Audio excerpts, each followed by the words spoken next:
चलो विद्या की माँ जल्दी करो। आई तेरे लिए इस बार बैंगलोर सिल्क पक्का। रहने दे। अगर आई तू फिर शुरू हो गई। महीने में 4 बार जाती है मैं टूर पे, तू हर बार। अरे इसकी तो आदत है, आंखों में लीकेज है इसके। तू आजा। बाय रूपा। Bye bye.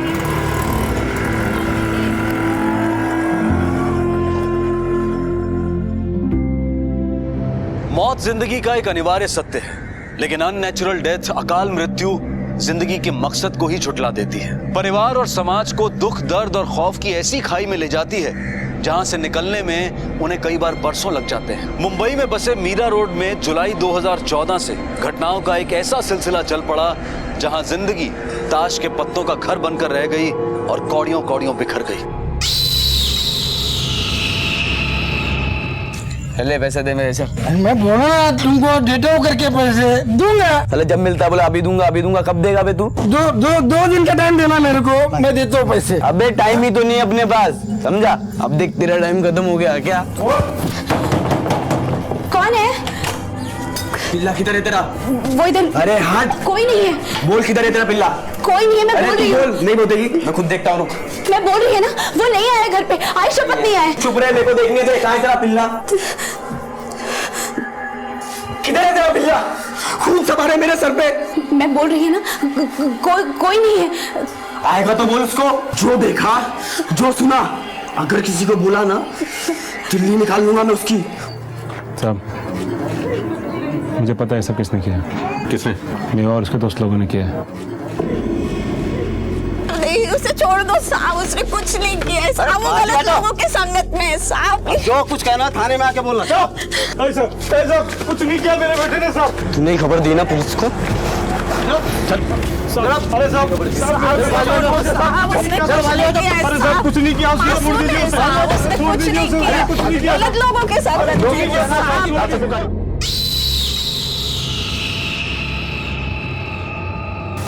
किधर चला गया? पवन, पवन, भाव पवन को देखा क्या? पवन, ए टिंको, पवन को देखा क्या रे? मेरे को नहीं पता। पवन, भाव पवन को देखा क्या भाव?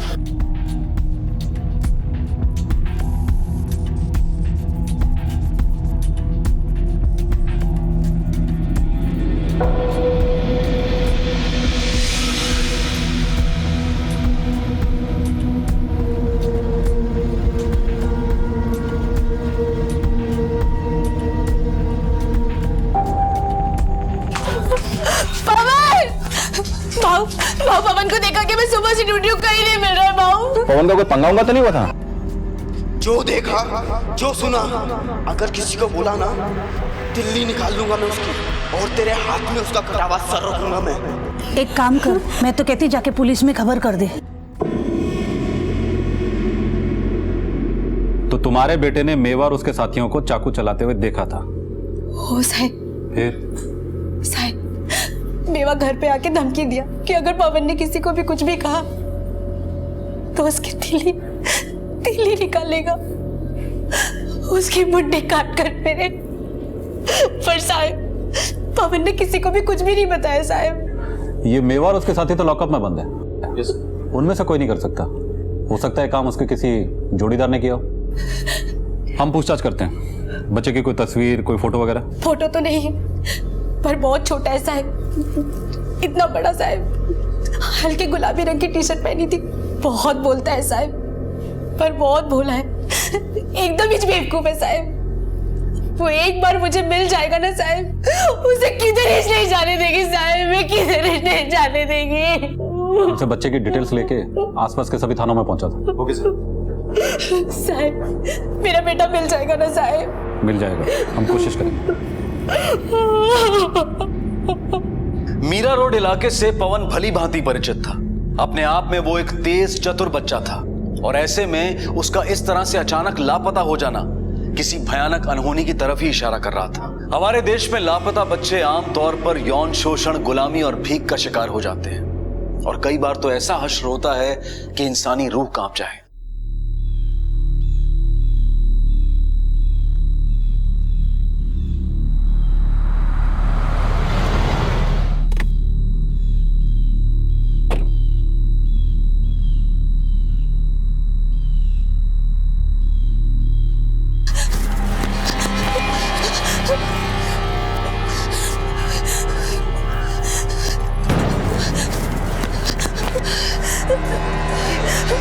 पीछे हटिए आप लोग। ये मेरा पवन नहीं है साहब। सर, बच्चे की पोस्टमार्टम रिपोर्ट, मौत जहर खाने से हुई है। और जहर उस केक में था जिसे बच्चे ने हाथ में पकड़ा हुआ था। हाँ सर। ये सड़क मीरा रोड इंडस्ट्रियल एरिया से होकर गुजरती, जिसके किनारे उस बच्चे की लाश मिली। देशमुख, जरा ध्यान से देखो, इस सड़क के किनारे बहुत सारी फैक्ट्रीज हैं, जिनमें से कई फैक्ट्रीज में सीसीटीवी कैमरास लगे हुए हैं। हाँ सर। बच्चा सड़क पर दूर से चलता हुआ आया। ये देखो, ये एक सीधी सड़क है, तकरीबन कोई 3-4 किलोमीटर लंबी। हो सकता है इनमें से किसी फैक्ट्रीज में लगे हुए सीसीटीवी कैमरास में उस बच्चे की कोई तस्वीर कैद हुई है। मैं भी पता करता हूँ सर।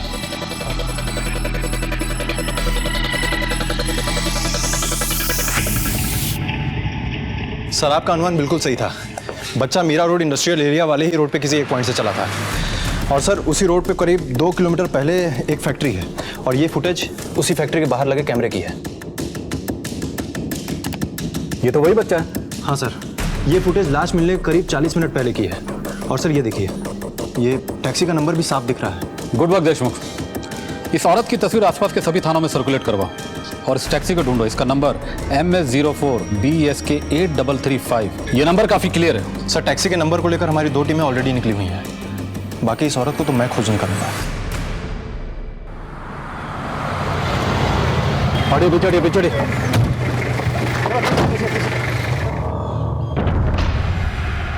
ये तो वही लड़की जिसे हमने सीसीटीवी पे फुटेज में देखा था।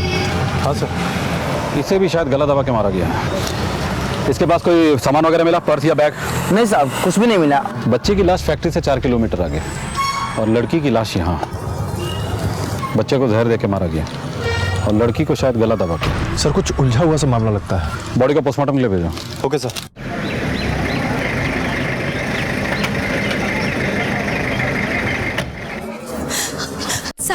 साहब, मेरे बच्चे की कोई खबर साहब? अभी तक तो नहीं, लेकिन हमारी तलाश जारी है। जैसे कुछ पता चलेगा हम आपको बता देंगे। वो मिलेगा आपको साहब।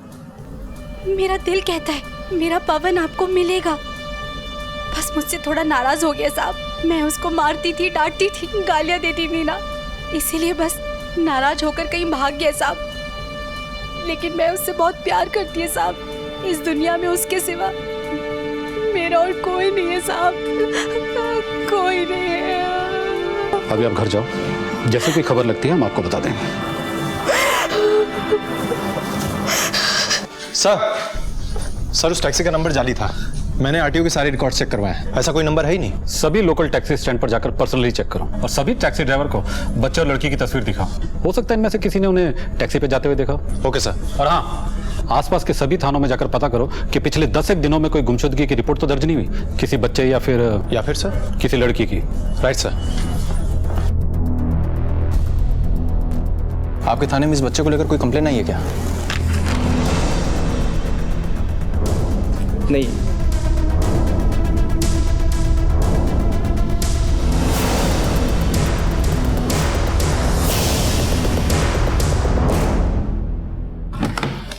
सर, उस लड़की के साथ पहले बलात्कार हुआ, बाद में बड़ी बेरहमी के साथ गला घोटकर उसकी हत्या कर दी गई। और सर, हमें बच्चे के बारे में एक जानकारी भी मिली है। बच्चा वसई रोड के एक फुटपाथ पे रहता था। और उसके कपड़े तो सर उसने अच्छे पहन रखे थे, लेकिन वो कचरे उठाने का काम करता था। बड़ी अजीब पहेली है देशमुख। एक लड़की और एक बच्चा जिसे जहर देकर मारा गया है, और फिर उस लड़की की लाश जिसे गला घोटकर मारा गया है।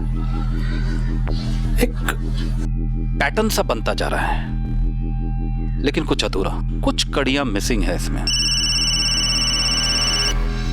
हेलो, क्या हुआ सर? नायगांव पुलिस स्टेशन से इंस्पेक्टर साठे का फोन था। बता रहा था कि काशी नायगांव के पास एक लड़की की लाश मिली है। बॉडी में पहचान के लिए कोई भी चीज नहीं मिली है। लगता है लड़की के साथ जबरदस्ती भी की गई है। सर, अपने पुलिस स्टेशन में एक बुजुर्ग पति पत्नी आए हैं, उनकी बेटी खो गई है। ज्यादा को बोलो उनको मॉर्ग लेके जाए। Okay sir. ये क्या हो रहा था मुंबई शहर में? एक के बाद एक पुलिस को एक लड़की जिसका बलात्कार किया जाता और कुछ ही दूरी पर एक बच्चे की लाश मिल रही थी। ये एक पैटर्न बन गया था, लेकिन कौन कर रहा था ये सब और क्यों?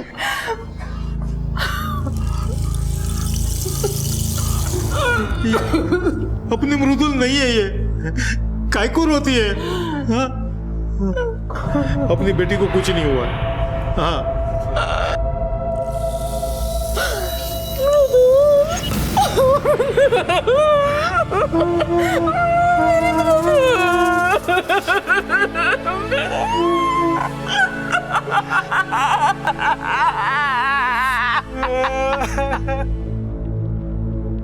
सॉफ्टवेयर इंजीनियर थी मेरी बेटी साहब। वो ऑफिस कैसे जाती थी? अपार्टमेंट के गेट से ऑटो लेती थी, चौकीदार ने भी उसे देखा। साहब वो रोज सुबह गेट से ऑटो पकड़ती थी, लेकिन उस दिन टैक्सी से गई। ये बात मैंने उसके माँ बाप को ही बताई। टैक्सी से? हाँ साहब, उस दिन गेट पे एक बच्चा। रो क्यों रहे हो आप?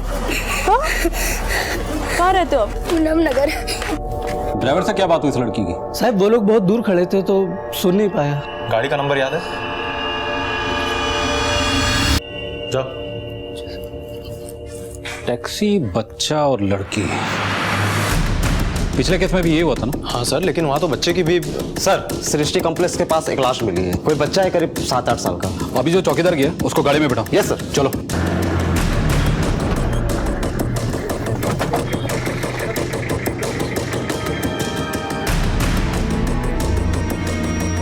साहब ये तो वही बच्चा है जो कल मृदुल मैडम के साथ टैक्सी में बैठा था।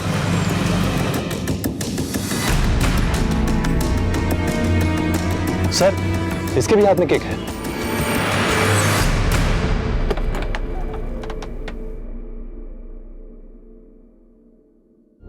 ये मेरा बेटा नहीं है साहब, मैंने आपको कहा था ना, मेरा बेटा जिंदा है साहब। ऐसे रोज रोज लाश दिखाकर मुझे मत मारो साहब। ऐसे मासूम बच्चों की लाश देखकर मैं मर जाऊंगी साहब, मैं मर जाऊंगी। किरण के बेटे पवन का कुछ पता नहीं चल रहा था, कहीं वो भी इस सुनियोजित खौफनाक सिलसिले का शिकार तो नहीं हो गया था।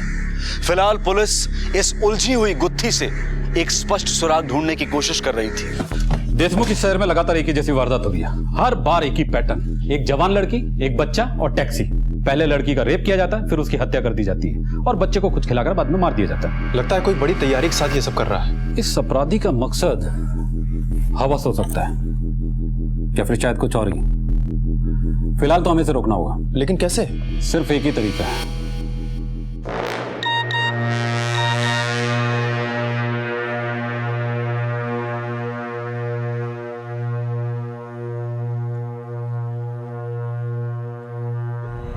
हाँ, मंदिर के मैं तुम्हें तुम्हारे घर तक छोड़कर आऊंगी। हाँ चलो। क्या नाम है तुम्हारा? दीपू। ये बताओ तुम गुम कैसे हो गए? अरे मैडम, आजकल के माँ बाप ना अपने बच्चों पर ध्यान ही नहीं देते।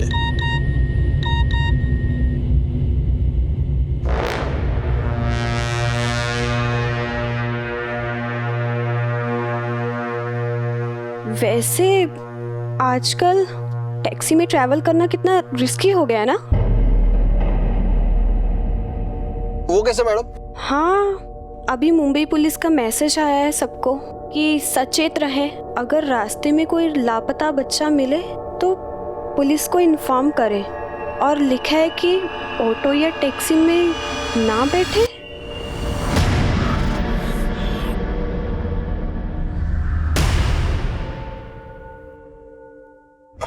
अरे बेटा, यही मंदिर है ना, देख जरा। हाँ हाँ हाँ, वही मेरा घर है। रुको रुको। अरे बेटा सुन। चलो मैडम, आपको छोड़ देता हूँ।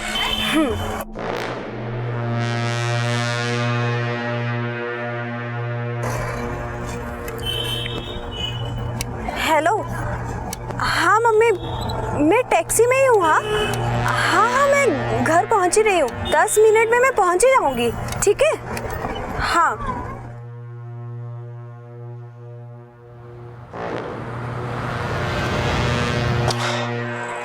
क्या हुआ? मैडम वो है ना, गैस खत्म हो गया। एक काम करो ना, आप दूसरी टैक्सी पकड़ो ना।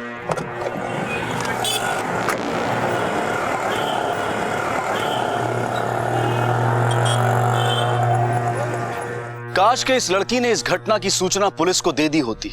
काश के पुलिस इस खबर के आधार पर उस दरिंदे को पकड़ पाती। आमतौर पर लोग पुलिस को जरूरी इंफॉर्मेशन समय रहते नहीं देते, अपने सामाजिक और इंसानी कर्तव्य का पालन नहीं करते। 2 हफ्तों तक मुंबई शांत रहा। या तो अपराधी शहर से निकल गया था या फिर पुलिस को इतना सतर्क देखकर खामोश हो गया था।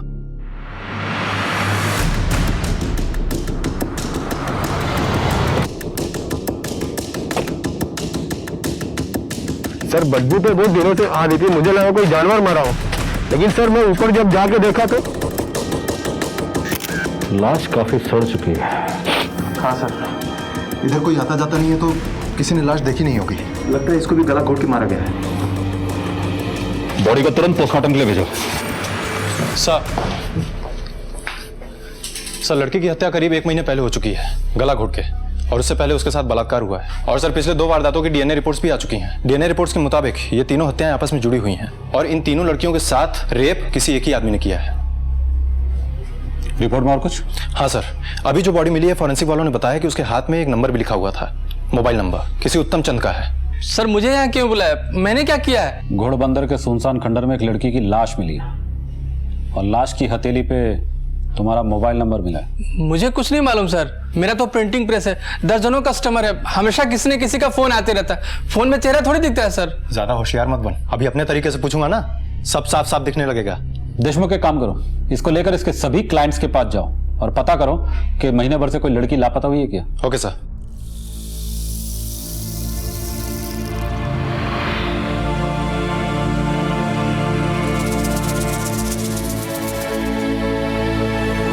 सर उत्तम चंद के क्लाइंट्स में से किसी को कुछ नहीं मालूम उस लड़की के बारे में।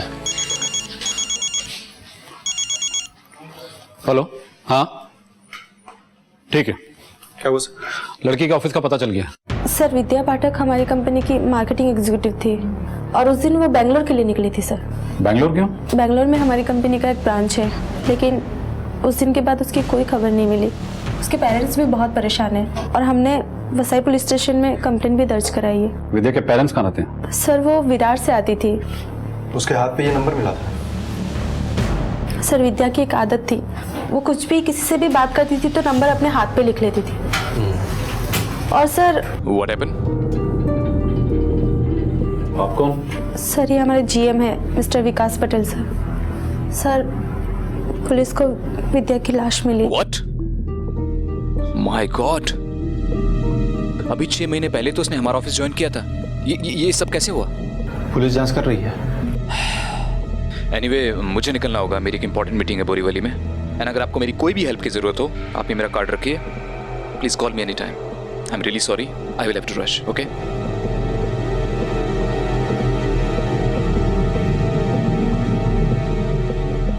क्या आप बता सकते हैं विद्या के पेरेंट्स कहाँ रहते हैं? जी हमें जब भी बच्चे की लाश मिली है उसके बाद हर बार एक लड़की की लाश मिली है, लेकिन इस बार लाश मिलने के बाद ऐसा कुछ भी नहीं हुआ है। लेकिन सर अभी तक हमें पवन के बारे में कुछ पता नहीं चला है। हमें जल्दी इस पवन के बारे में पता करना होगा, कहीं वो भी इस घटनाक्रम का शिकार तो नहीं होगी। सब 1 महीने से ढूंढ रहे थे, 1 महीने से। आखिरी बार आप लोग उससे कब मिले थे? उसी रोज जब वो बैंगलोर जा रही थी। उसके साथ उसका मंगेतर भी था साहब। कौन मंगेतर? अनुपम पाटिल साहब। बहुत अच्छा लड़का है साहब, इंश्योरेंस एजेंट है। 1 महीने पहले ही दोनों की सगाई हुई थी साहब। दोनों बहुत खुश थे, दिसंबर में शादी तय हुई थी साहब। बाय अनुपम। बाय। बाय। आपको पक्का यकीन है कि वो ऑटो से ही गई थी, टैक्सी तो नहीं थी ना? अरे नहीं साहब, मैं ऑटो लेके आया था। ये अनुपम पाटिल कहाँ रहते हैं? सर महीने भर से ढूंढ रहा हूँ उसको, कहाँ नहीं ढूंढा। यहाँ लोकल थाने के चक्कर काट काट के पागल हो गया। वो सही विरार मीरा रोड मुंबई सेंट्रल तक गया। कब से जानते हो उसको? सर हम लोग एक साथ कॉलेज में थे, 5 साल हो गए। विद्या से किसी की कोई रंजिश, कोई झगड़ा? नहीं सर, उसका किसी के साथ झगड़ा हो ही नहीं सकता। अगर कोई ऊंची आवाज में भी बात करे ना तो भी डर जाती। कोई उसको बुरा भी बोल दे तो भी कुछ नहीं बोलते। मुझे यहाँ पे क्यों बुलाया सर? ताकि आप वो बातें बता सके जो उधर ऑफिस में बोल नहीं पा रही थी। एक्चुअली विद्या और बॉस के बीच में कुछ प्रॉब्लम चल रहा था। कैसी प्रॉब्लम? विद्या जिस दिन बेंगलोर के लिए निकल रही थी उस दिन बॉस उसे अपने कैबिन में बहुत डांट रहे थे। बॉस के साथ उसका रिलेशन? विद्या मार्केटिंग में थी, और हमारी कंपनी का सारा काम मार्केटिंग से ही होता है, तो बॉस के साथ उसका उठना बैठना लगा रहता था। ये विकास के साथ भी? वैसे तो ठीक है, लेकिन थोड़ा सिक्रेटिव है। बाकी वो अपने बारे में किसी को ज्यादा कुछ नहीं बताता। अब बताएगा। देखिए, मुझे जो मालूम था मैंने आपको बता दिया है। वो महज एक एम्प्लॉय थी and I am really sad कि उसके साथ जो कुछ भी हुआ, इससे ज्यादा मुझे कुछ पता नहीं है। फिर तो हमें आपको थाने में 1-2 दिन और रखना पड़ेगा। किस जुर्म में? अगर आप हमारे साथ कोऑपरेट नहीं करेंगे तो मजबूरन हमें आपकी रिमांड लेनी पड़ेगी। देखिए, मैं अपने लॉयर से बात करना चाहता हूँ। और आप ये कैसे कह सकते हैं? 20 साल हो गए मुझे इस नौकरी में।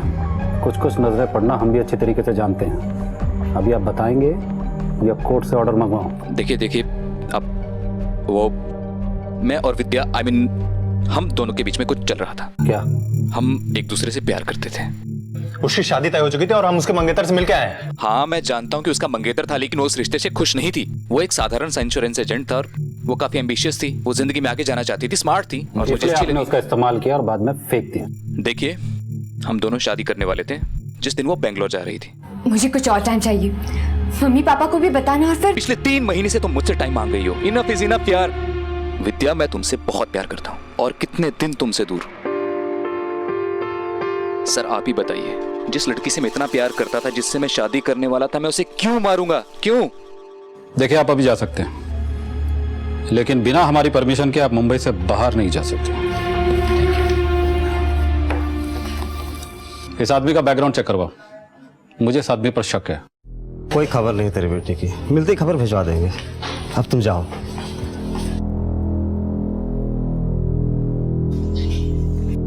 सर, इस आदमी की बेसिक डिटेल्स मिल चुकी हैं। ये आदमी शादीशुदा है। इतना परेशान क्यों हो तू? घर पे बीवी से झगड़ा करके आया क्या? बीवी को बुलवाऊं या फिर? देखिए, हमारा डाइवोर्स होने वाला है। मेरे लॉयर से बात हो चुकी है। अपने अफेयर के बारे में तो अभी तक बीवी को बताया नहीं, फिर डाइवोर्स कैसे लेगा तू?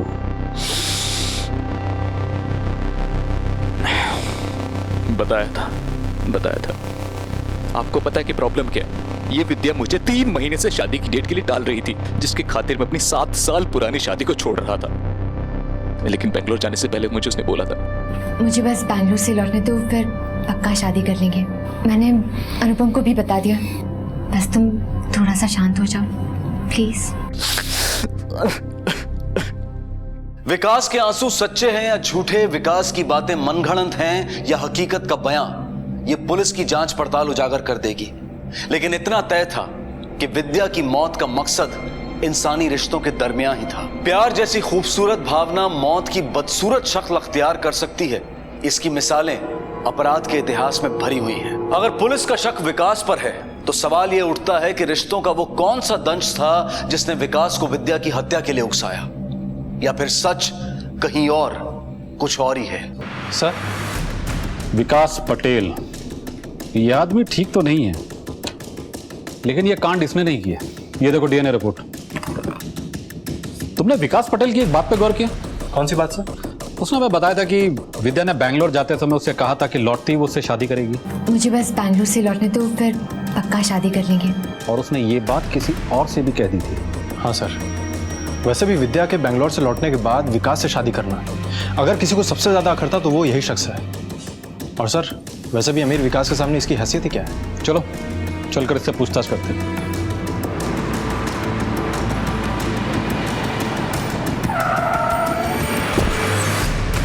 नहीं सर, ये नहीं हो सकता। विद्या और उसका बॉस, नहीं सर, ये सब झूठा।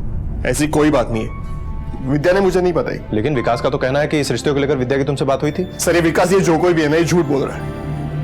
मेरी विद्या मुझे धोखा नहीं दे सकती। साहब, मैं तो पहले इसको बोला था, ये लड़की तेज है, तेरे हाथ से निकल जाएगी।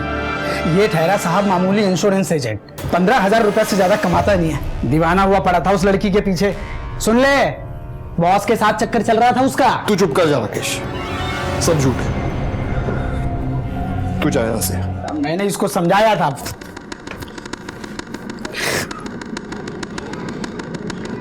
इस अनुपम से तो कुछ पता नहीं चला। एक काम करो, इसका डीएनए टेस्ट करवाओ और अपना एक आदमी सिविल में खड़ा रखो। Okay sir.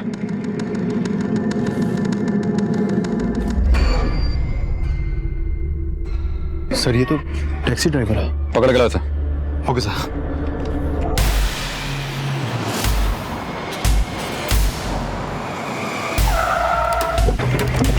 मुझे क्यों पकड़ा? मैंने क्या किया सर? मैंने कुछ नहीं किया, क्यों पकड़ रहा मुझे? सच बताएगा अहमद?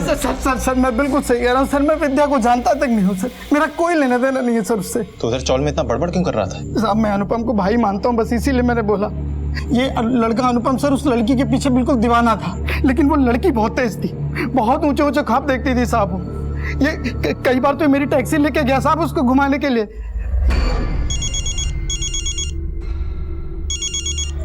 हाँ हेलो, क्या? कंट्रोल रूम को अलर्ट कर दो और उसको पकड़ो।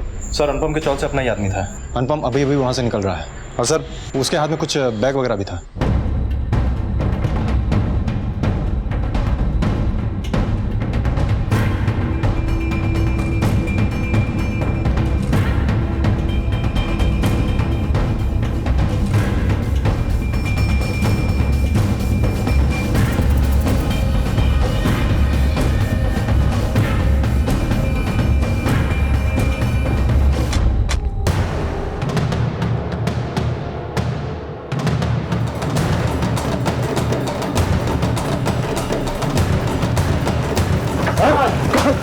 ले चलिए।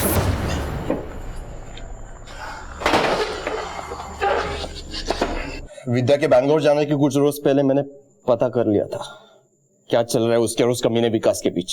कैसे? फोन नहीं उठा रही थी मेरा।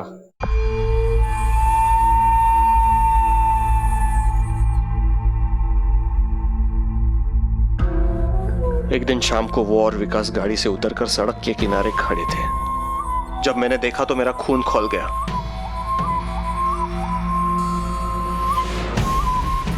मैंने विद्या से सीधे सवाल कर लिया, क्या चल रहा है? कौन था वो? वो अनु, मैं तुझे बताने ही वाली थी। क्या? कि अपना ये एंगेजमेंट, शादी नहीं हो सकता। पहले की तरह फ्रेंडशिप। दिमाग तो ठीक है? हाथ छोड़ मेरा।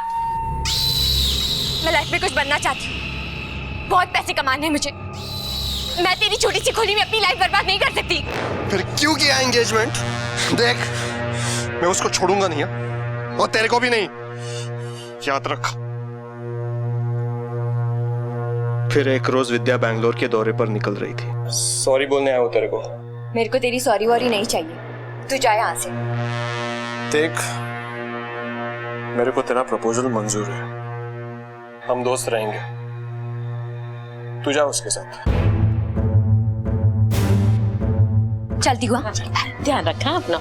विद्या वहां से विदा हो गई। मुझे मालूम था विद्या रेलवे स्टेशन ऑफिस होके ही जाएगी। बाय। बाय। मैंने राकेश से उसकी टैक्सी ले ली और विद्या ऑफिस से छूटने के 5 मिनट पहले ही उसके ऑफिस के गेट के सामने खड़ी कर दी। टैक्सी मुंबई। विद्या बैठ जाओ, मैं तुम्हें छोड़ देता हूँ। तुम क्यों आया? तुम बैंगलोर जाने से पहले एक आखिरी बार तुम्हें स्टेशन छोड़ना चाहता हूँ।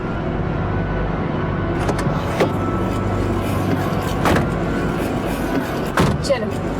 टैक्सी रेलवे स्टेशन के रास्ते चल पड़ी। फिर कुछ दूर जाके मैंने रास्ता बदल लिया। अनुपम, तुम कहाँ लेकर आए हो? गाड़ी रोको अनुपम, गाड़ी रोको। सारा शरीर नफरत से जल रहा था मेरा। विद्या को अंदेशा हो गया। ये मुझे कहाँ लेकर आए हो? मुझे तुमसे जरूरी बात करनी है। मुझे तुमसे कोई बात नहीं करनी, मुझे स्टेशन जाना है। मैं छोड़ रहा हूँ ना तुम्हें, मेरी बात सुनो, बहुत जरूरी है। मुझे तुमसे कोई बात नहीं करनी। मेरी बात सुनो। उसको मारकर भी चैन नहीं मिला मुझे। जब भी लड़की लोग को देखता ना साहब, पागल हो जाता मैं, दिमाग खराब हो जाता मेरा। नफरत सी हो गई थी औरत जात से। फिर मैंने सोच लिया, शांति का अब एक ही उपाय है, एक ही तरीका। मैंने अखबार में पढ़ लिया पुलिस को कुछ लाशें मिली है, आपका अलर्ट भी देखा। फिर मैं रुक गया, रुक गया। 3 लड़कियां और 2 बच्चे, और भी कोई था तेरा शांति का जरिया? हाँ था ना, एक को तो मैंने भाईंदर की खाड़ी में फेंक दिया, उसे आप ढूंढ नहीं पाएंगे। एक बड़ा पत्थर बांध दिया उसके गले में। और बच्चा? लोनिडॉस के पीछे वाले जंगल में। अरे क्या साहब, रोज रोज कहाँ लेकर जाते हो? मैंने कहा ना, मेरा पवन जिंदा है, उसे कुछ नहीं हुआ है। कल रात में मेरे सपने में आया था और मुझे कहा, माँ मैं आ रहा हूँ मैं।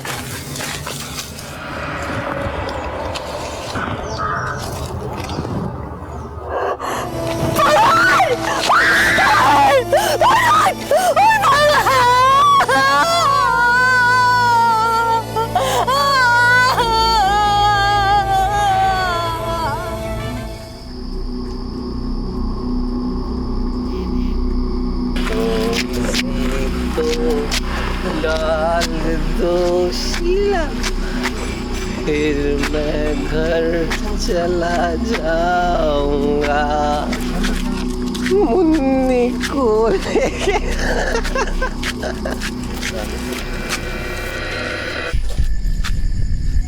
अरे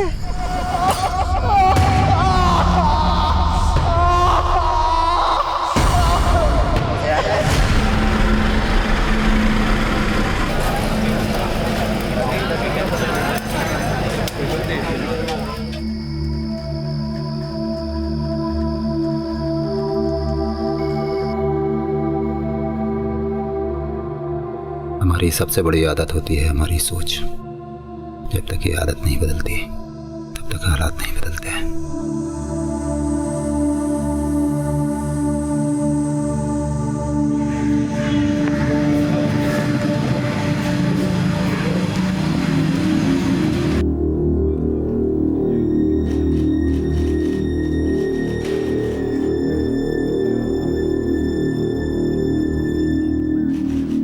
जी बोलिए।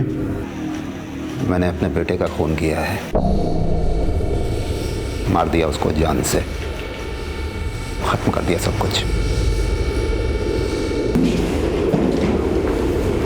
साहब एक मिनट साहब, सुनिए साहब, ये मेरे ससुर है साहब, और इन्होंने आपसे जो भी कहा है साहब झूठ कहा है। मैंने मारा अपने शौहर को, समीर को मैंने मारा है साहब। सबीना तू घर जा। साहब ये झूठ बोल रही है, ये मुझे बचाना चाहती है साहब। नहीं साहब, मैं सच कह रही हूँ, समीर का कत्ल मैंने ही किया है साहब। सबीना मैंने कहा ना तू घर जा। साहब मैं सच कह रहा हूँ साहब। दिल्ली ट्रांसपोर्ट कॉरपोरेशन में काम करने वाले रहमत शेख, जिनकी उम्र करीब 60 साल की है, वो एक दिन करमपुर पुलिस स्टेशन में आते हैं और अपने इकलौते बेटे की हत्या का जुर्म कबूलते हैं। उसी समय वहां पर मरने वाले समीर शेख की पत्नी सबीना शेख भी आती है और कहती है कि ये कत्ल रहमत ने नहीं बल्कि उसने किया है। कौन झूठ बोल रहा था और कौन सच? क्या सबीना सिर्फ अपने ससुर को बचाना चाहती थी? आखिर किसने मारा था समीर को?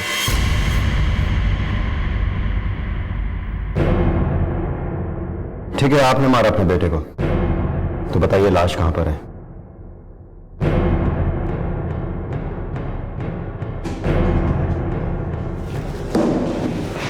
सर, हाँ संतोष, हमारे पास एक केस आया जिसमें दो लोग एक ही कत्ल की बात कबूल रहे हैं। अब दोनों में सच कौन बोल रहा है पता नहीं। तुम एक टीम लेकर उस लोकेशन पर जाओ जो रहमत शेख ने बताई है। Yes sir. अब समीर की लाश ही सारा सच बोलेगी। सुमंत, इस केस की जड़ तक पहुंचने के लिए हमें रिश्तों की गहराइयों में उतरना पड़ेगा।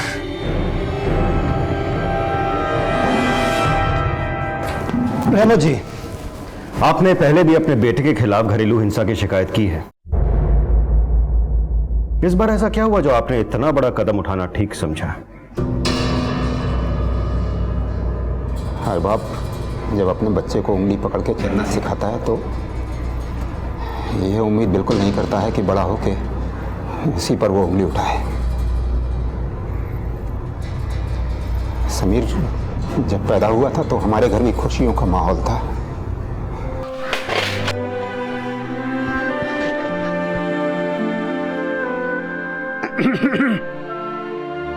उसने जब मेरी उंगली पकड़ी थी तो मैंने सोचा था बहुत अच्छे से उसकी परवरिश करूंगा और बड़ा होकर वो मेरा सहारा बनेगा।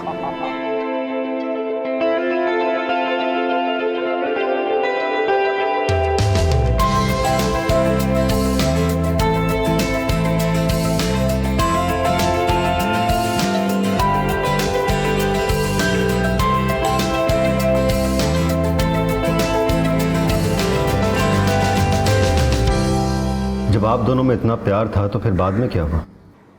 समीर मेरा बेटा नहीं, मेरा ख्वाब था।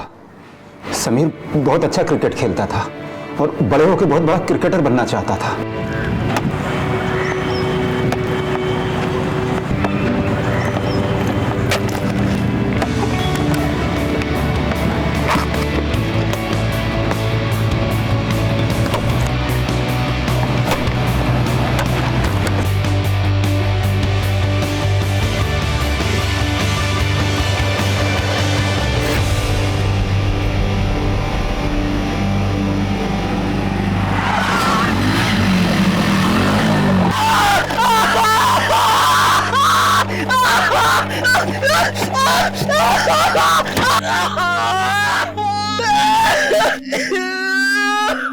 मगर एक एक्सीडेंट में समीर का बायां पैर खराब हो गया। पैर खराब होने की वजह से वो कभी भी दोबारा क्रिकेट नहीं खेल पाया। यही उसका एक इकलौता ख्वाब था जो पूरी तरह से टूट चुका था। मैंने बाप होने के नाते उसको बहुत समझाया, बहुत कोशिश की हर तरह से कि बेटा, पैर खराब होने की वजह से किसी इंसान की किस्मत नहीं खराब हो जाती है। प्यार से समझाया, डांट से समझाया, हर तरीका अपनाया, लेकिन शायद बहुत देर हो चुकी थी। वक्त के साथ साथ समीर चिड़चिड़ा होता चला गया और फिर अपने आपे से बाहर निकल गया। ह्यूमन साइकोलॉजी यानी कि मनोविज्ञान के हिसाब से जब किसी इंसान को ऐसी चोट लगती है जिसका सीधा संबंध उसकी जिंदगी के लक्ष्य से होता है तो उसे गहरा आघात पहुंचता है। समीर की दिखने वाली चोट तो ठीक हो गई थी, लेकिन उसका जो घाव था वो उसके जहन में अब भी बाकी था, जो शायद किसी को दिखाई नहीं दे रहा था। अब मेरे रिटायरमेंट को सिर्फ 5 ही साल बचे हैं। देख समीर, मैं तुझे अपने पैरों पर खड़े हुए देखना चाहता हूँ। दुनिया भी उसी का साथ देती है जो उनका साथ दे। अरे जिस तरह से तू चल रहा है ना, उस तरह से तू अपना ही साथ देने के लायक नहीं बचेगा। क्या रोज रोज की खिटखिट लगा के रखी है? अरे जिससे तू खिटखिट बोल रहा है ना, बड़ा होने के नाते समझा रहा हूँ। पॉलिटेक्निक के कोर्स के लिए तुझे पैसे दिए थे, अपने निकम्मे दोस्तों के साथ तूने उड़ा दिए। जिंदगी मेरी है और मुझे खुद पता है मुझे कौन सी टेक्निक कहाँ लगानी है। और आपने ये रोज रोज की ना लेक्चरबाजी बंद कर दो। अरे और कुछ नहीं तो अपनी इस छोटी बहन का ख्याल कर। कैसे करेगा इसका निकाह? मैं क्यों करूंगा इसका निकाह? आपने पैदा किया है ना, तो आप करेंगे इसका निकाह। और पैसे की इतनी फिक्र हो रही है ना, तो अम्मी को इतनी महंगी गोलियां देने के साथ साथ एक 4 रुपए की सल्फास की गोली दे दो।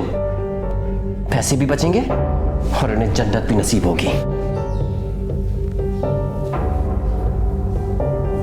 आप ज्यादा परेशान मत होइए, समीर अपनी जिम्मेदारियों को समझ जाएगा। अरे कब समझेगा अपनी जिम्मेदारियों को? मैंने तो सारी उम्मीद ही खो दी है। अभी भी एक उम्मीद बाकी है। ऐसा करते हैं, उसका निकाह करा देते हैं। बीवी और बच्चों का बोझ इंसान को जिम्मेदार बना देता है। और फिर मेरी बीवी ने मुझे सलाह दी, किसी अच्छी लड़की को देखकर समीर के साथ उसका निकाह करा दीजिए। पहले मैं इस सलाह के बिल्कुल खिलाफ था। मैं नहीं चाहता था कि किसी भी लड़की की जिंदगी समीर के साथ बर्बाद हो। और फिर मुझे बीवी की जिद के सामने घुटने टेकने पड़े। मुझे भी उसकी जिद में एक उम्मीद की किरण दिखाई दी और फिर हमने समीर का निकाह सबीना के साथ करवा दिया।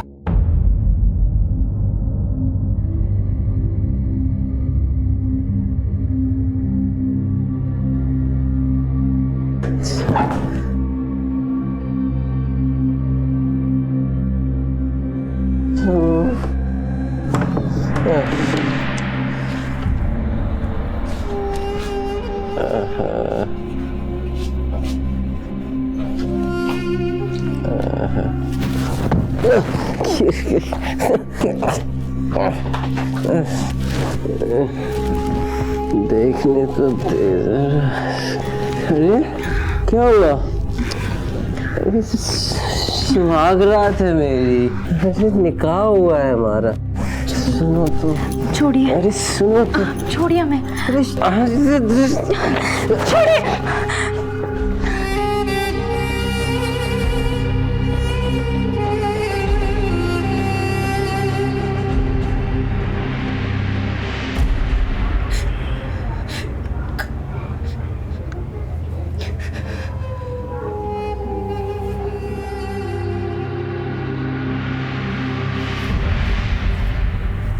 अरे नूर, तुम ये सब क्यों कर रही हो?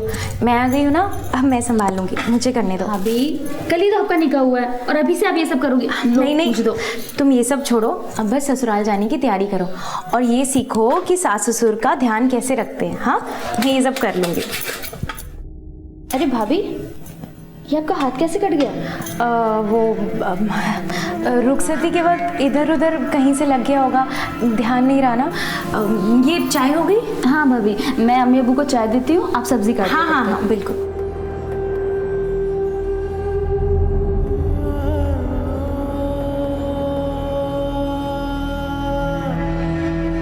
समीर मेरे साथ कर रहा था, उसके बारे में मैं सिर्फ अपनी अम्मी को ही कह सकती थी। जब मैंने अम्मी को सब बताया तो उन्होंने मेरी इस बात को तवज्जो ही नहीं दी। उनका कहना था कि हर निकाह में ये सब होता रहता है, मेरा निकाह नया है इसीलिए शायद मुझे ये सब अजीब लग रहा है। अम्मी ने कहा कि मैं सब कुछ भुलाकर अपने रिश्ते में आगे बढ़ने की कोशिश करूं, लेकिन समीर ने मुझे सब कुछ भुलाने नहीं दिया।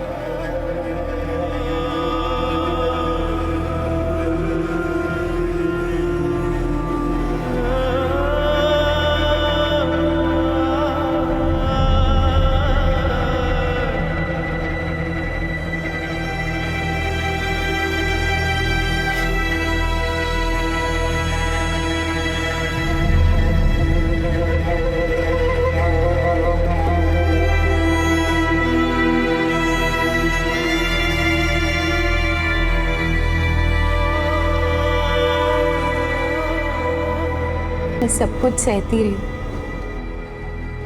मैंने समीर के अम्मी और अब्बू को कुछ नहीं बताया। वो अच्छे लोग थे साहब, मैं उन्हें दुख नहीं पहुंचाना चाहती थी। मैरिटल रेप यानी कि पति द्वारा पत्नी का बलात्कार हमारे समाज का एक घिनौना आईना है और ज्यादातर केसेस में तो इस बात को हमारे समाज में दबा दिया जाता है या नजरअंदाज कर दिया जाता है और यहां तक कि कई केसेस में तो पत्नियां इसे अपनी किस्मत मान बैठती हैं। लेकिन ये चुप्पी इस समस्या का हल नहीं बल्कि बलात्कार करने वाले को बढ़ावा देना है और यही समीर और सबीना के केस में हुआ।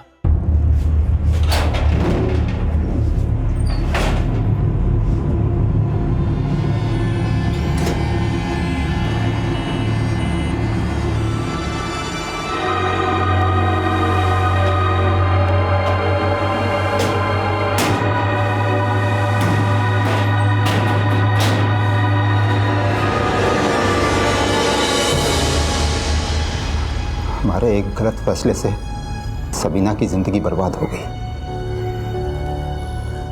हमने सोचा था कि इस निकाह की वजह से हमारा बेटा समीर सुधर जाएगा, लेकिन ये नहीं सोचा था कि अगर ऐसा नहीं हुआ तो सबीना की जिंदगी पर क्या गुजरेगी। और बिल्कुल ऐसा ही हुआ। समीर की जिंदगी एक ऐसे रास्ते पर आगे बढ़ चुकी थी जहां से वापस लौटना बहुत मुश्किल था।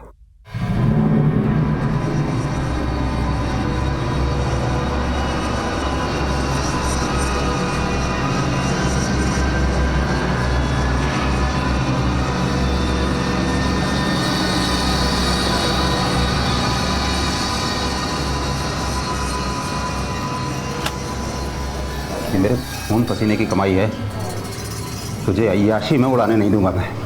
अगर तेरी पैदाइश के वक्त मुझे पता होता ना कि इस घर में शैतान जन्म लेने वाला है तो उसी वक्त तेरा गला घोंट देता मैं। छाती पर लेके जाओगे पैसा? हाँ, करोगे क्या इसका? इस मरियल बुढ़िया पे खर्चा करने के लिए सब कुछ है, लेकिन मेरे लिए नहीं है। घर तो आपसे चलता नहीं, लेकिन जुबान दिन रात चलती है। मुझे ज्यादा समझाने की कोशिश की ना तो इस घर के साथ साथ इस घर की हर चीज बेच दूंगा, समझे? ला दे।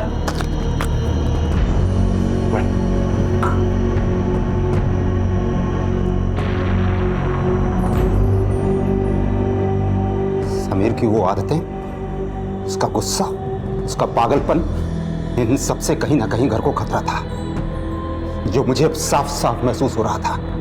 आज उसने पैसे चुराकर हमारे साथ बदतमीजी की। कल को घर के सारे पैसे खत्म हो जाते, वो किसी भी नीच हरकत पर उतर सकता था। वो मेरी बेटी नूर को भी भेज सकता था। और ये मैं बिल्कुल बर्दाश्त नहीं कर पाता। मैंने हर नाकाम कोशिश की उसकी गंदी आदतों को खत्म करने की, लेकिन उसकी गंदी आदतें खत्म नहीं हुई। इसीलिए मैंने उसे खत्म कर दिया, मार दिया उसे, मार दिया उसे।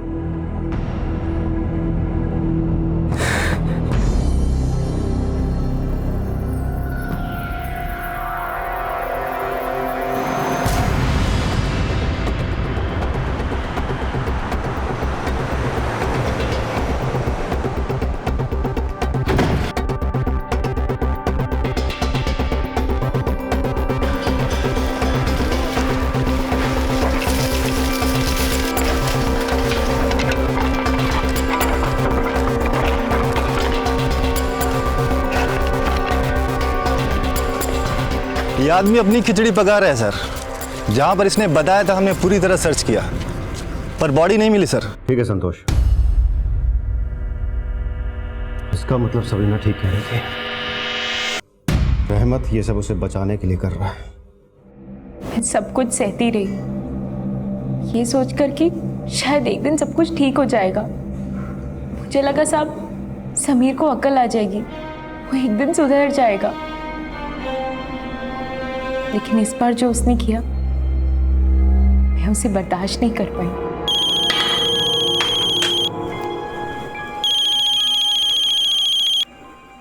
हेलो जी,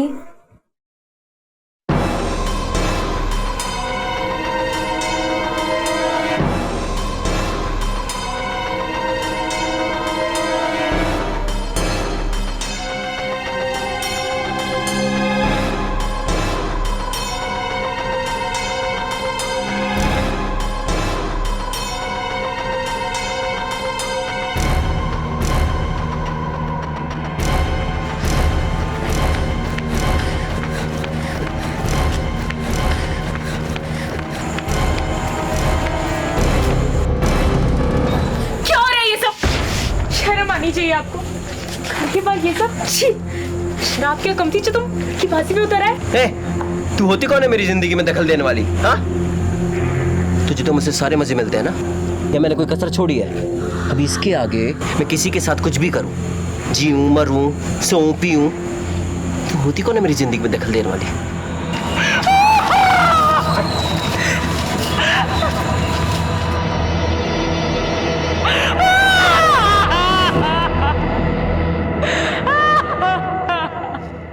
जो जिल्लत में बंद कमरे में सहती रही, वो अब पूरी दुनिया के सामने थी। साहब, एक औरत अपने शौहर की मार तो सह सकती है, लेकिन वफाई पर वार नहीं। मैं बर्दाश्त नहीं कर पाई साहब, मार डाला मैंने उसे, मार डाला मैंने। सबीना, तुमने अपने पति को कहां मारा और कहां ठिकाने लगाया उसकी लाश को?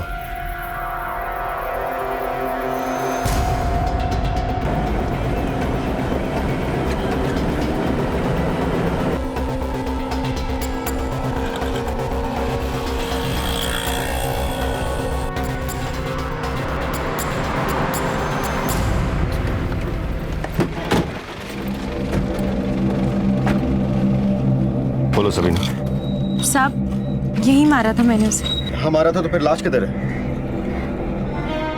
मालूम नहीं साहब, यही होनी चाहिए थी। सुमन, एक काम करो, सारी एरिया चेक करो।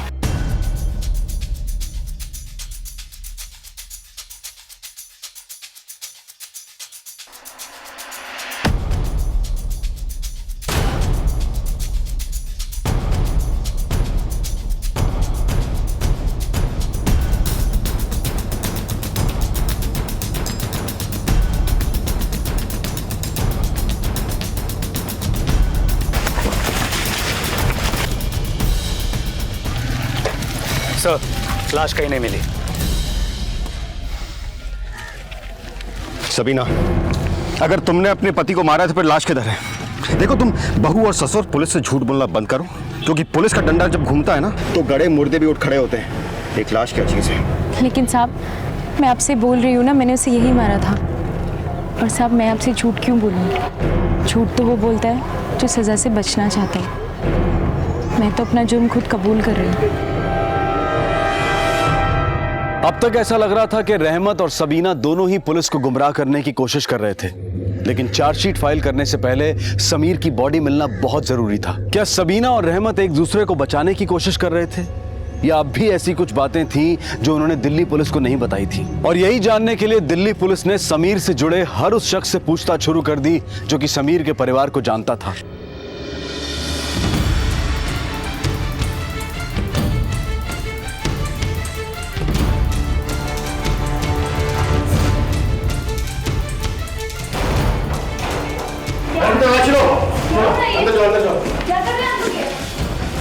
इधर देखो।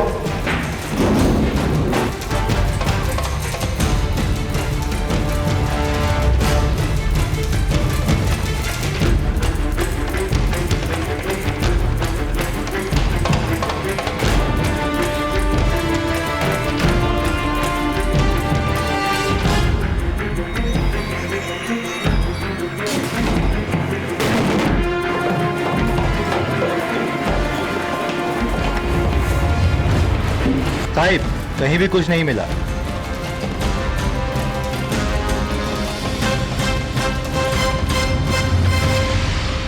हाँ साहब, समीर और सबीना में मनमुटाव तो था। अक्सर उनके घर से मारपीट की आवाजें भी आती रहती थी। समीर के पिताजी तो बहुत अच्छे इंसान हैं, पर पता नहीं समीर ऐसे कैसे निकल गया।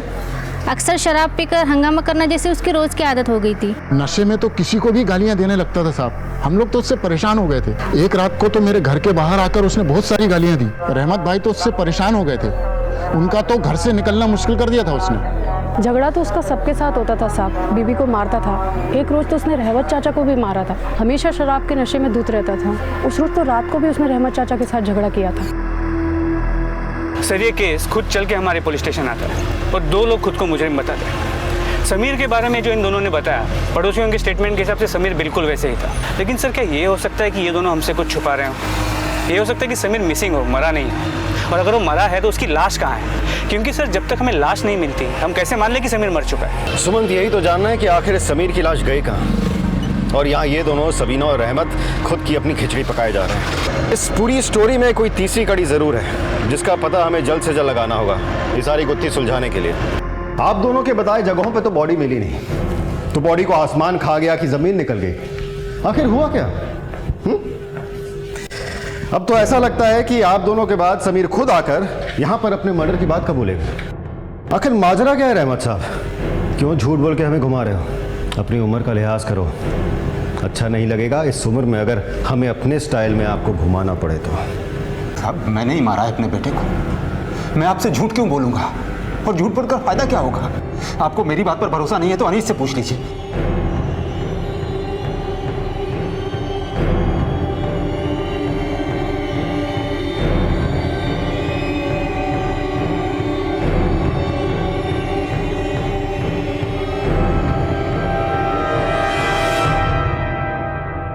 सर, अनीस की कुंडली निकाल ली है। पहले भी 2 मर्डर और 3 हाफ मर्डर कर चुका है। फिलहाल बेल पे बाहर है। उसका घर का पता भी रहमत ने दे दिया है। सुमंत, ऐसे लोग क्राइम के बाद उन अड्डों पे नहीं मिलते जहां पर वो अक्सर मिला करते हैं। यानी जरूर किसी बिल में छुपा होगा। एक काम करो, इसकी फोटोग्राफ चारों तरफ सर्कुलेट कराओ और अपने हर खबरी को आगाह कर दो। समीर की लाश का पता अब अनीस ही बता सकता है।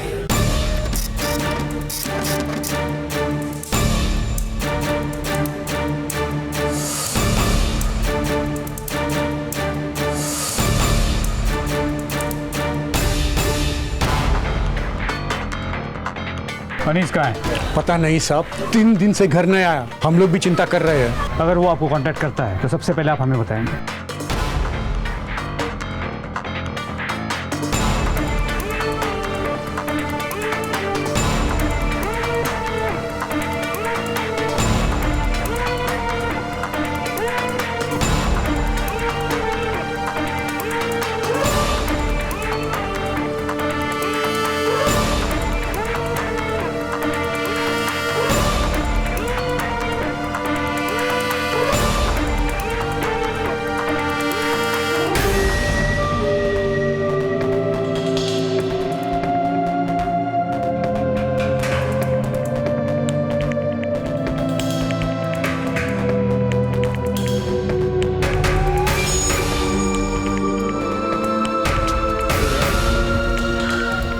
सलाम साहब। कोई खबर नहीं साहब। दिल्ली का चप्पा चप्पा छान मारा।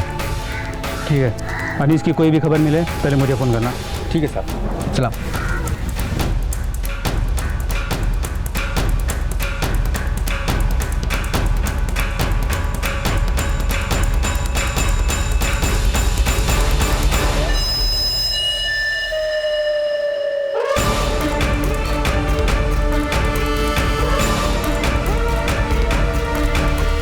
अनीस वो रहा।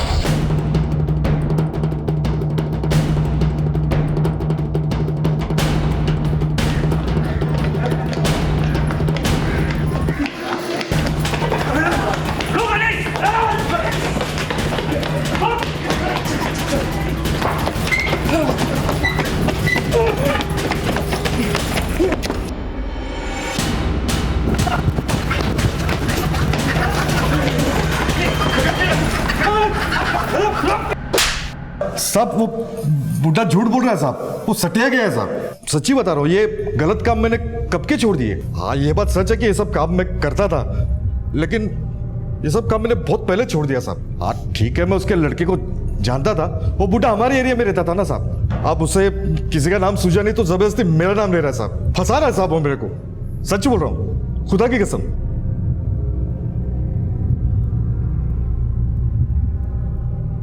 अब तक इस केस में जितने भी नाम सामने आए थे उनमें से किसी को भी मुजरिम साबित करना आसान नहीं था, क्योंकि दिल्ली पुलिस के पास अब तक कोई ऐसा ठोस सबूत नहीं था जिसके आधार पर किसी को अरेस्ट किया जा सके। और कानूनन अब पुलिस इन तीनों को 24 घंटे से ज्यादा नहीं रोक सकती थी, इसलिए मजबूरन उन्हें सबीना, रहमत और अनीस को छोड़ना पड़ा।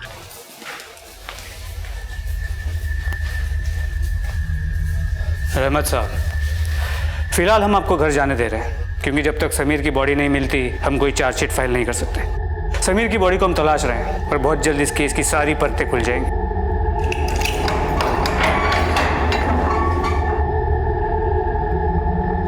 अनीस, अभी तुझे जाने दे रहा हूं, क्योंकि हम अब भी डेड बॉडी की तलाश कर रहे हैं, जिसके बिना केस आगे नहीं बढ़ सकता। लेकिन तू जब तक बेल पर बाहर है ना, इस थाने में शक्ल दिखाते रहना। हाँ साहब, शक्ल दिखाते रहूंगा साहब।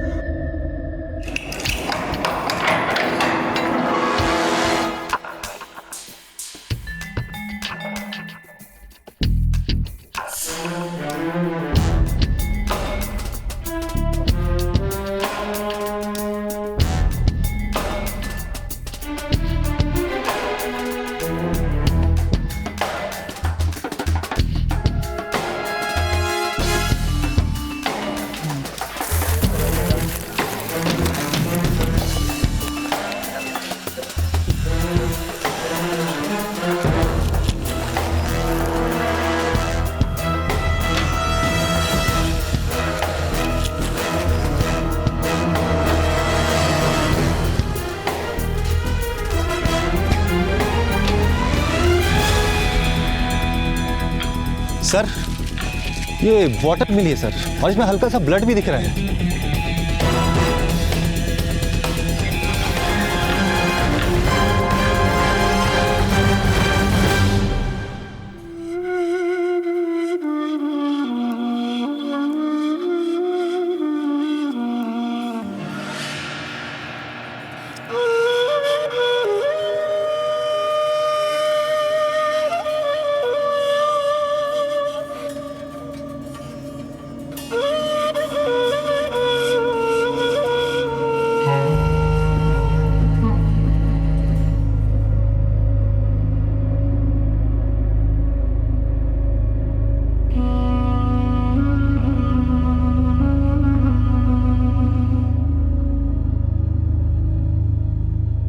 मैंने कहा ना, पुलिस के सामने मैं जाऊंगा।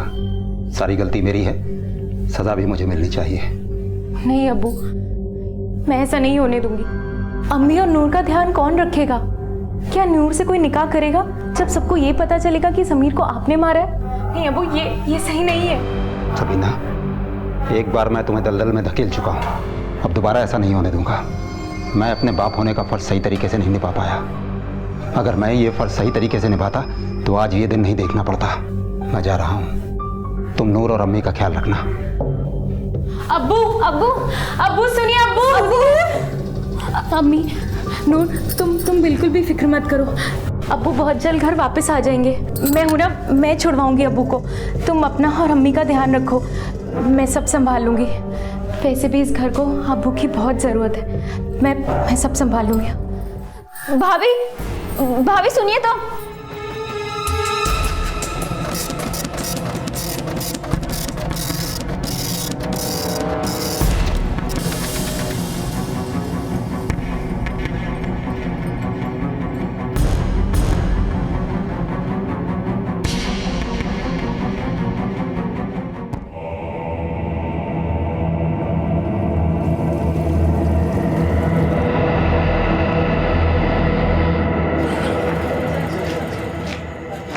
अरे सलाम साहब, जानते हो दोनों को? हाँ, ये दोनों तो हमारे परमानेंट कस्टमर हैं। ये समीर है और ये अनीस है। आखिरी बार कब आए थे? ये कोई 4-5 दिन पहले, लेकिन उसके बाद नहीं आए। साथ में आए थे? दोनों साथ में आए थे और दोनों साथ में यहाँ से गए भी। फिर उसके थोड़ी देर बाद अनीस आया और एक बोतल लेकर यहाँ से चला गया। कौन सी बोतल ले गया था अनीस? ये वाली सर।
क्या अनीस, मर्डर भी अकेला करेगा, बॉडी का क्रियाक्रम भी अकेला करेगा? बड़ा खुदगर्ज टाइप का है रे तू। थाने तो साथ साथ चलेगा ना? पकड़ उसको, पकड़।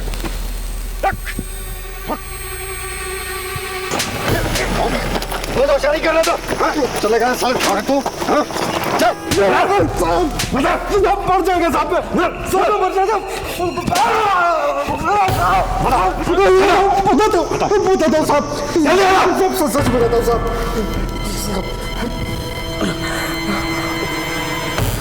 मैंने समीर को मारा था साहब, लेकिन इसकी सुपारी रहमत चाचा ने दी थी साहब। एक दिन वो घर पे आए थे साहब।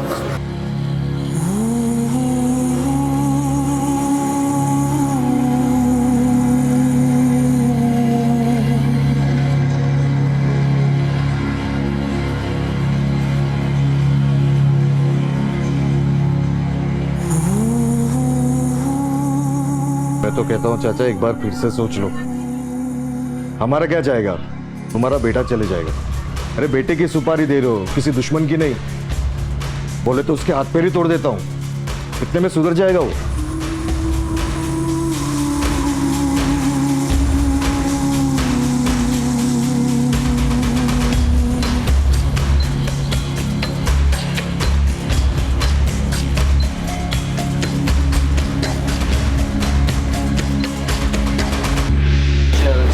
चल मीस, ज्यादा हो गई आज। तू कैसे जाएगा?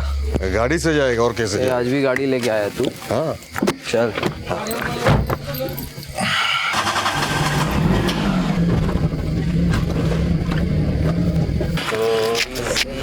तो डाल दो शीला, फिर मैं घर चला जा मुन्नी को लेके।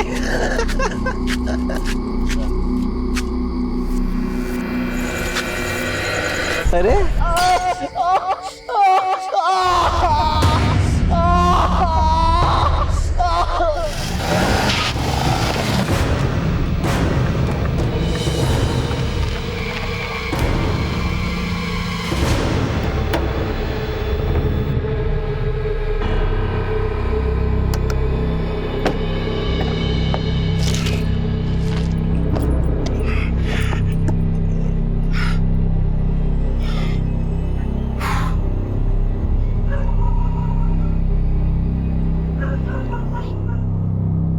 लाश जलाने की नौबत क्यों आई?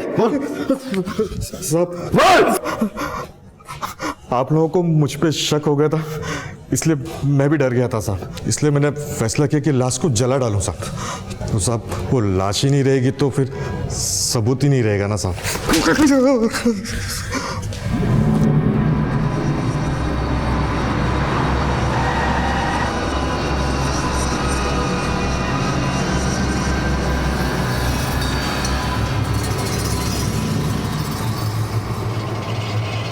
मैं अपने गुनाहों की सज़ा तो पाना चाहता ही था इंस्पेक्टर साहब, लेकिन मेरा गुनाह सिर्फ उतना नहीं है जिसकी कोर्ट सज़ा देगा। मैंने सबीना की ज़िंदगी बर्बाद की है। मैं समीर को गलत रास्ते पर जाने से रोक ना सका। मैं अच्छा बाप नहीं बन सका। सारी गलती मेरी है।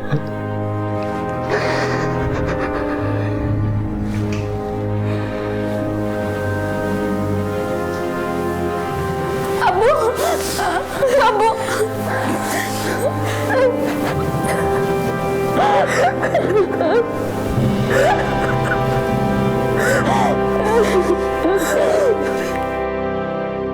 शराब या किसी भी प्रकार का नशा इंसान को खोखला बना देता है, और जब नशे की लत नशा करने वाले के ऊपर हावी हो जाती है तब वो सही और गलत का फर्क भूल जाता है। आज हमारे देश में ऐसे कई रिहैबिलिटेशन सेंटर हैं जहां पर इस नशे की आदत से निजात दिलाने के लिए फ्री सहायता भी दी जाती है। और यही नशे की लत समीर के परिवार को भी तबाह कर रही थी, लेकिन रहमत ने जो किया उसने इस पूरे परिवार को ही तबाह कर दिया।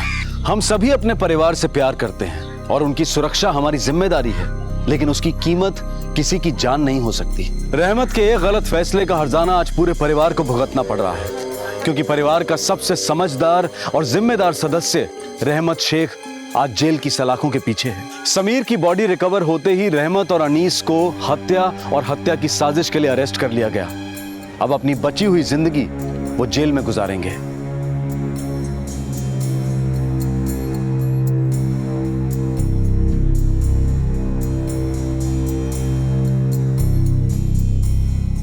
रहमत का फैसला आज उसके लिए एक सबक बन गया और हम सब के लिए सीख कि कैसे गलत फैसला पूरे परिवार को तबाह कर सकता है। आपसे फिर मुलाकात होगी अगले एपिसोड में और खुलासा करेंगे एक और जुर्म का। तब तक अपना ख्याल रखें और देखते रहें क्राइम पेट्रोल। सबक एक को और सीख हम सबको। जय हिंद।